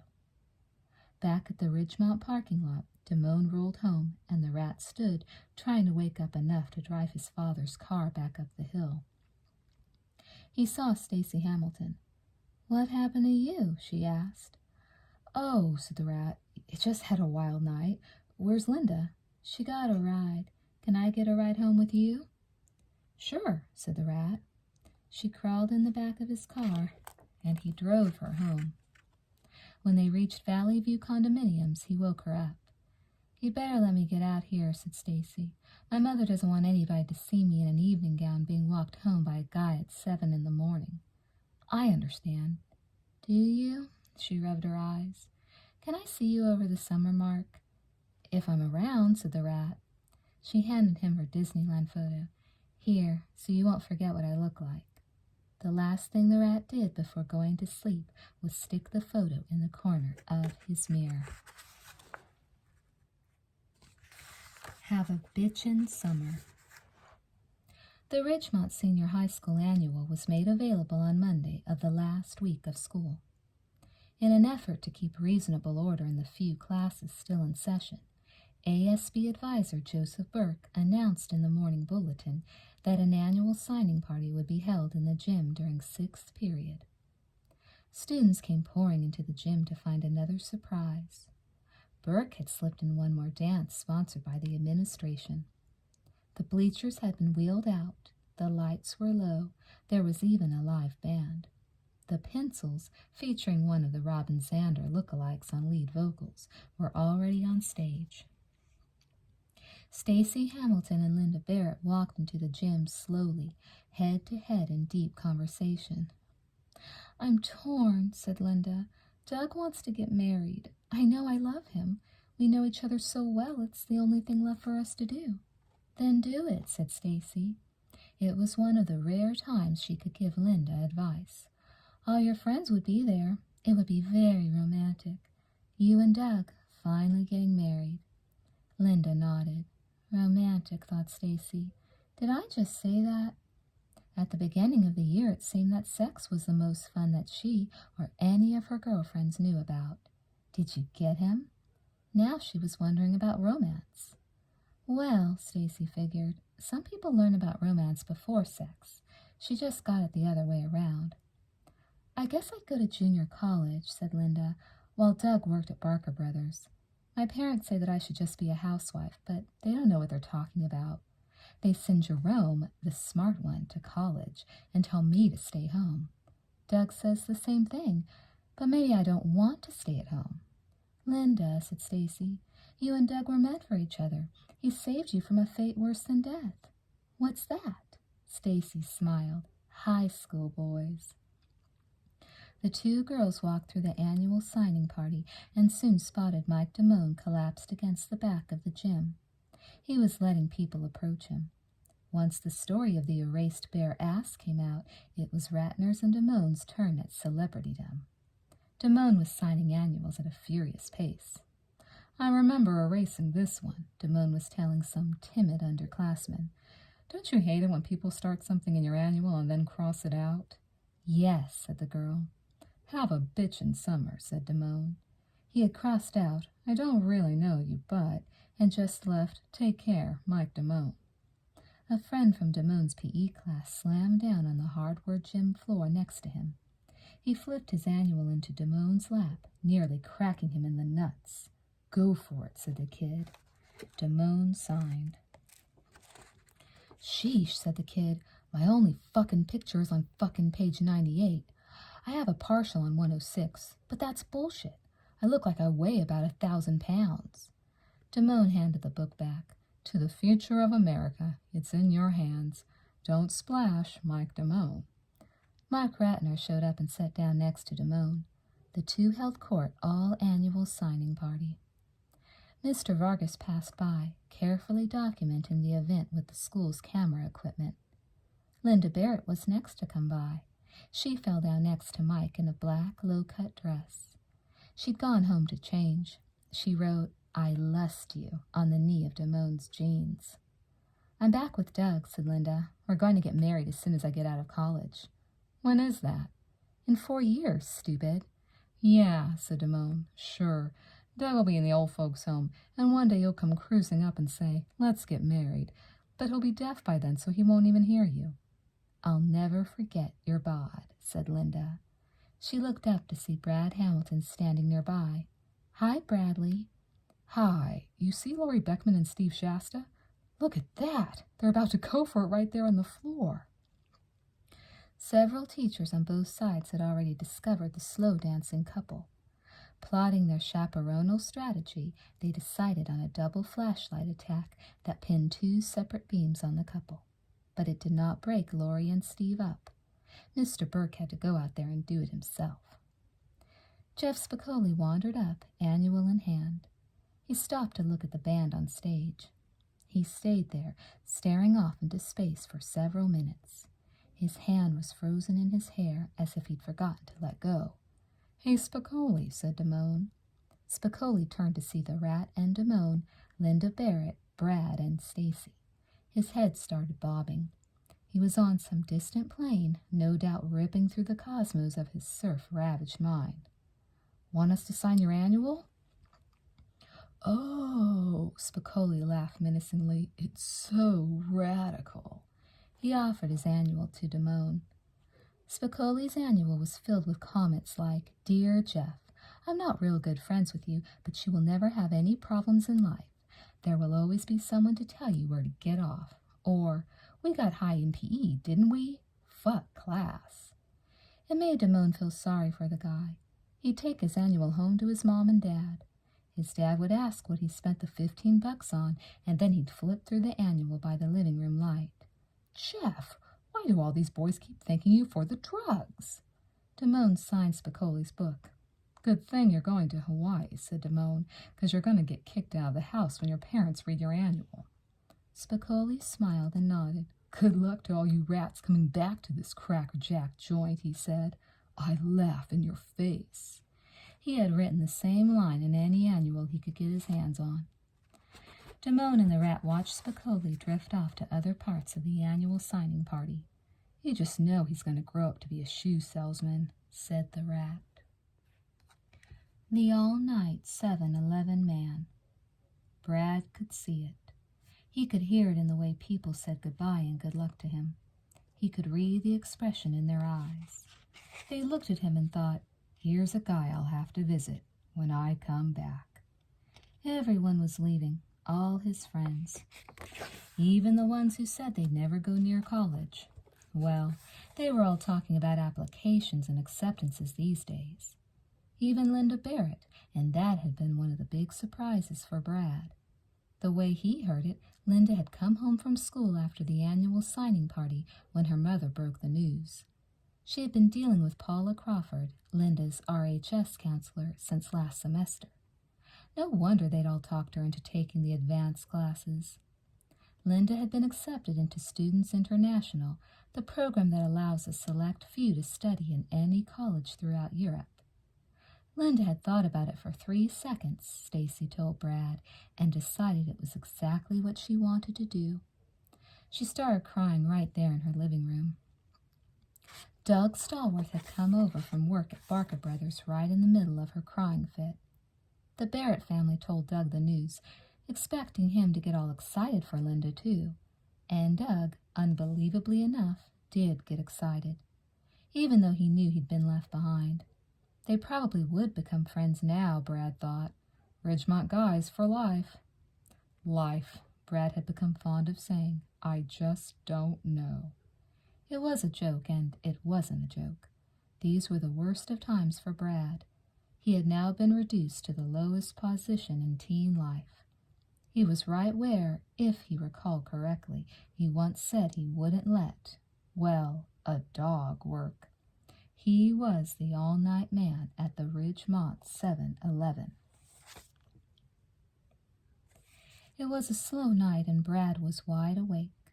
He figured that was the best way to be, especially if you had the kind of job where they showed you where the shotgun was. He had too much time to think on this job. That was the problem. But it was bucks. It was bucks. Brad had taken to napping in the afternoons after school, and then powering down the coffee once he hit the 7-Eleven.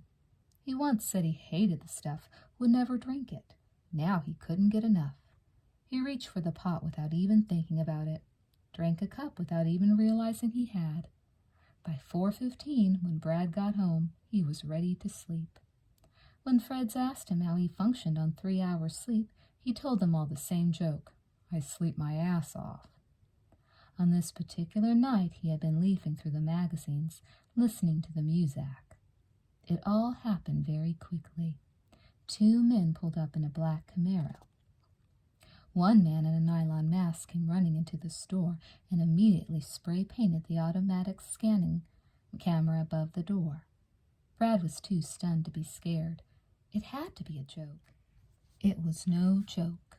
In another instant, the nylon-masked man stood in front of Brad with a .45, just like in the movie Dirty Harry. Give it to me, he said. Let's go. They empty and close the big safe at midnight here. I'm just the all-night. Bullshit, the gunman bellowed. I know this store. I know where the safe is. Why don't you just move over there real slow behind the donut case and get it? He waved the gun at the donut case. It was true about the hidden safe. Any big bills that came in after midnight, when they closed the big safe in the back, went into the hidden safe, and that was behind a panel at the back of the donut case. Hamilton walked over to the donut case. He caught a whiff of the fresh coffee he made and felt nauseous. I'm instructed to tell you that we are on a video alarm system and there are other hidden cameras in the store. Just can it, okay? Give me the money or I'll blow your fucking brains out. Do you understand that? Okay, said Brad. His legs were now shaking uncontrollably. I just started here and they just taught me about this one thing. I don't care if you take their money. Just let me figure this out. Move! Brad opened the phony back of the donut case and fiddled with the strongbox combination. On his finger was the new class ring he picked up the other day. Your time is running out, Mr. High School. Brad was just about to get it open, just about there, when the phone rang. The gunman tightened.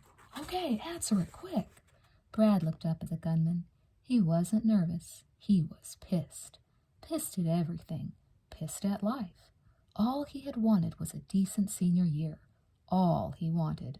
All he wanted was to keep his job, his car. But that had been too much to ask. He got fired. He got caught beating off. Bad grades. And this guy? This asshole who waved a gun at him and called him Mr. High School?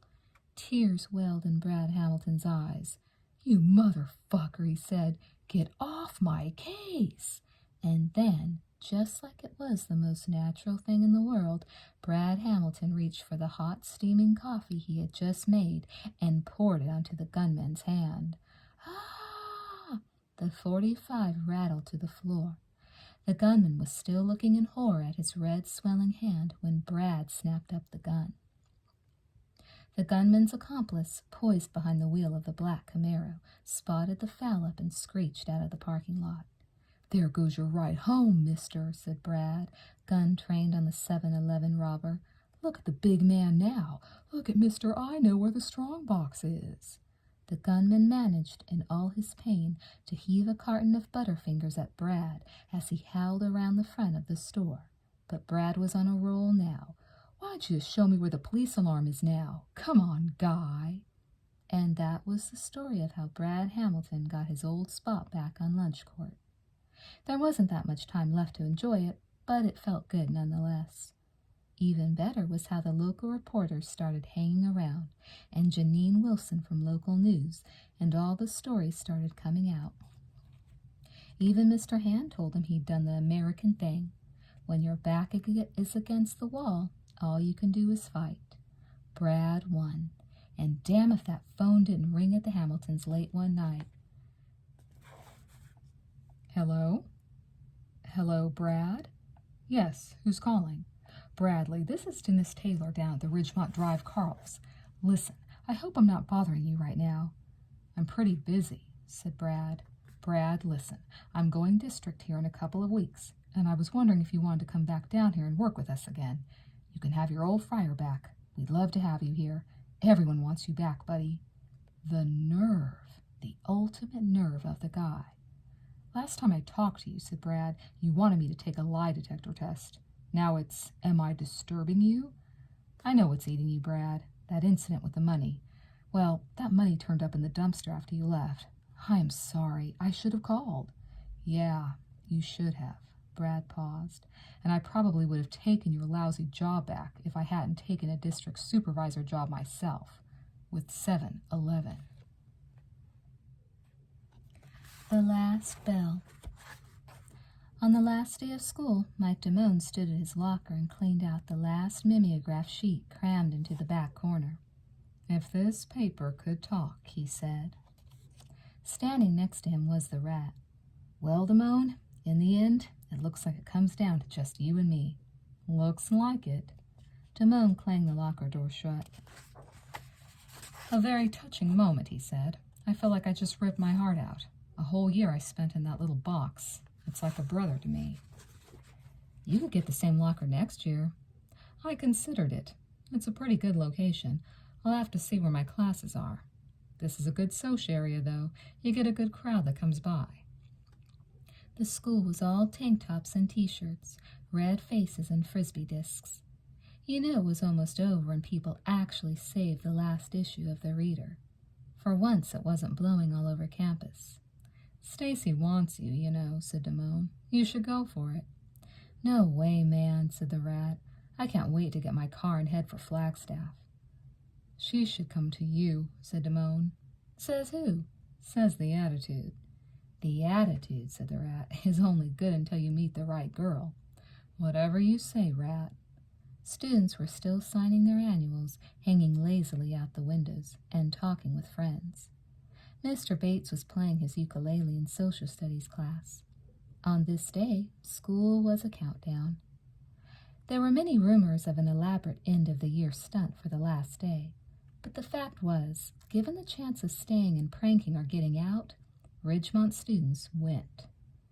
Across the commons, Damone saw Steve Shasta striding down the hallway in all his glory. Shasta had been selected for a Yale scholarship, their first for soccer.